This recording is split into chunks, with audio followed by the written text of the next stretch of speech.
Hundreds of Syrian soldiers and officers lined up to reconcile their status on Wednesday, the first day of the new year, outside a reconciliation center in Homs in central Syria. Former soldiers were aiming to register their details with the new interim government so they could get new identity cards that would allow them to live and move freely in Syria. Former soldiers entering the center filled out an application form, received an application number and posed for a photograph.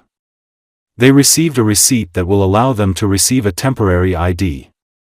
The new Syrian interim government gave safety assurances and amnesty to soldiers and police officers who hadn't taken part in torture and killing during Assad's rule. Mazen Jabouli, an official at the Reconciliation Center, urged the former soldiers to surrender their weapons, saying, "We ask them to surrender the weapon to avoid any chaos and to avoid any legal questioning."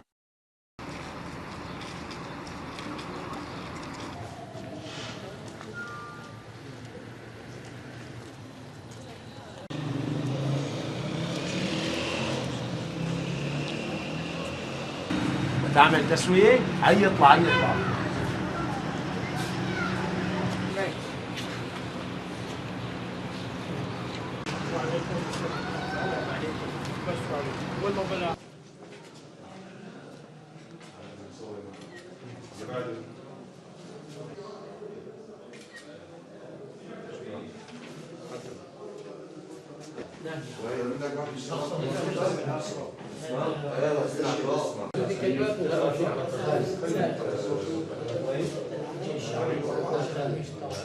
نحن بنستقبل عناصر النظام البائد المخلوع، بنستقبلهم على 4 مراحل. أول مرحلة بناخذ منهم الاسم، ثاني مرحلة بيتم تصويرهم، الثالثة بنسجل بياناتهم.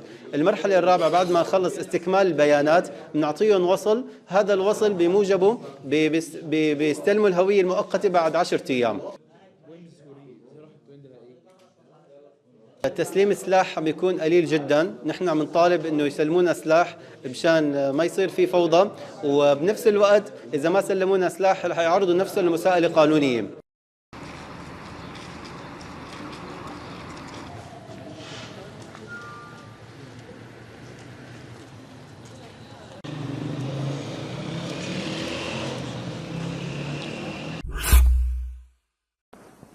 Syrians have welcomed in a new year that seems to many to mean a promise of a brighter future after the unexpected fall of Bashar Assad's government weeks earlier. Hundreds gathered in Damascus to sing, dance and watch a fireworks display, many looking forward to a new beginning after the ousting of Assad. Elsewhere in the region, however, the mood was more somber, with many countries still reeling from war and ongoing crises.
Syria's new government deployed dozens of soldiers in the Damascus suburb of Adra on Monday in search of alleged militiamen loyal to ousted President Bashar Assad. Several men were seen being rounded up and taken away in military police vehicles. A security campaign was carried out in Adra town which led to the arrest of the militia leaders in the area, said Abu Yarab, a security official who did not give his full name in accordance with regulations. Clashes erupted last week in several cities across Syria between Assad supporters and the new government, which is led by Islamist rebels. Since Assad's fall, dozens of Syrians have been killed in acts of revenge, according to activists and monitors, the vast majority of them from the minority Alawite community, an offshoot of Shiite Islam to which Assad belongs.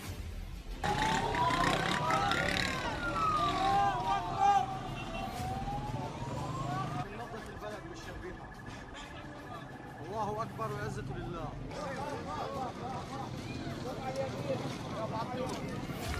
بعدها وسيح.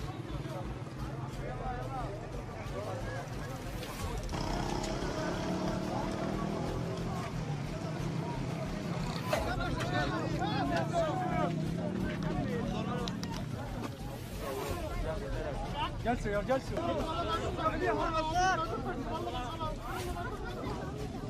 تم اليوم حملة أمنية في منطقة عذر البلد لاعتقال رؤوس الشبيحة الموجودين في المنطقة، والحمد لله رب العالمين تم اعتقال 5 أشخاص من الرؤوس الموجودين في المنطقة.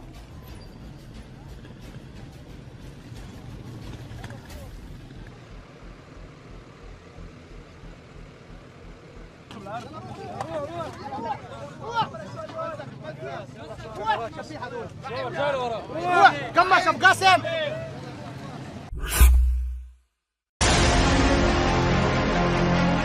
The effectiveness of North Korean units is low and they do not change the situation at the front. This was stated by the Deputy Commander of the Freedom of Russia Legion, Maximilian Andronikov, call sign Caesar, on air at vecher.live. According to him, North Korean troops are using the cannon fodder tactics on the battlefield, which are typical of the First and Second World Wars.